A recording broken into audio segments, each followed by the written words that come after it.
Hello bachcho, let's read this question. A ball is dropped from a high-rise platform at t equals to 0 starting from rest.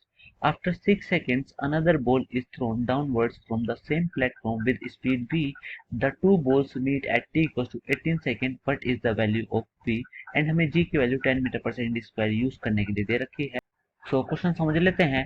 ये आपके पास एक high platform है और यहाँ से एक जो बॉल है उसको ड्रॉप किया गया एट टी इक्वल टू 0 पर। ड्रॉप का मतलब इसकी इनिशियल वेलोसिटी 0 रही होगी and after t equal to 6 second एक दूसरी बॉल थी, उसको v वेलोसिटी से फेंका गया और हमें ये दे रखा है कि at t equal to 18 second पर ये कहीं मीट करते हैं। लेट से ये पॉइंट ये है, तो फिर इस क्वेश्चन से हमें ये बताना है कि इसकी v वेलोसिटी कितनी होगी।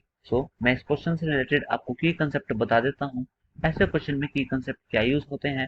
अगर आप देखो कि ये जब वेलोसिटी v से फेंके गए थे, तो फिर ये यहाँ पर जो ड्रॉप किया गया था उसको t इक्वल टू 18 सेकेंड पर मिल रहा है, कोलाइड कर रहा है या फिर यू कैन से मीट कर रहे हैं। तो इसका मतलब ये है कि इन दोनों का जो डिस्टेंस ट्रेवल है या फिर हाइट, वो दोनों में सेम होने वाली है। और बस इसी चीज का कंसेप्ट हम यहाँ पे यूज करेंगे कि height will be covered same in both cases। मतलब दोनों केस में हाइट सेम कवर करी गई है। और अगर मैं फर्स्ट केस की बात करूं तो आपकी जो h हो जाएगी ये हो जाएगी U T plus half A T square, और u की वैल्यू तो 0, तो फिर आपकी h की वैल्यू हो जाएगी half A this is 10 and T square this is 18 into 18। सो यहाँ से जो h की वैल्यू आई है दिस इज 1620 मीटर। मतलब जो आपकी हाइट है 18 सेकंड में वो दोनों बॉल ने 1620 मीटर कवर करी है। Now let's move to the next page. तो यहाँ पर हमारे पास हाइट की वैल्यू आ चुकी है 1620 मीटर एंड हमें v की वैल्यू निकालनी है।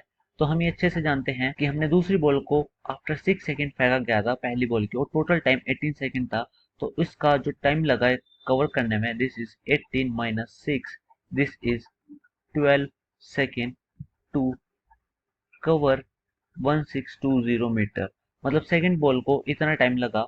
और हम ये जानते हैं कि जो हम h को लिख सकते हैं this we T plus half G T square. अब हमें सिंपल वैल्यूज पुट करनी है, तो फिर यहाँ पर हो जाएगा h this is 1620 is equal to v, time लगा 12 प्लस हाफ इंटू जी की वैल्यू 10 यूज करने को कही थी और टाइम दिस इज 12 इंटू 12। और यहाँ से जो आपकी वैल्यू आई है 1620 is equal to 12v plus 720। इसको यहाँ पे सॉल्व करते हैं, ये आ जाएगा 1620 minus 720 is equal to 12v, और 1620 minus 720 upon 12 is equal to v, और इसकी वैल्यू 75 मीटर पर सेकेंड आ जाएगी। इसका मतलब जो हमने दूसरी बॉल को आफ्टर 6 सेकेंड फेंका था उसकी वेलोसिटी 75 मीटर पर सेकेंड है, और यही हमारा आंसर है। अपने ऑप्शन चेक कर लेते हैं। तो जो ए ऑप्शन है which is 75 metre per second, this is the correct option. I hope you guys understood this. Thank you so much, take care.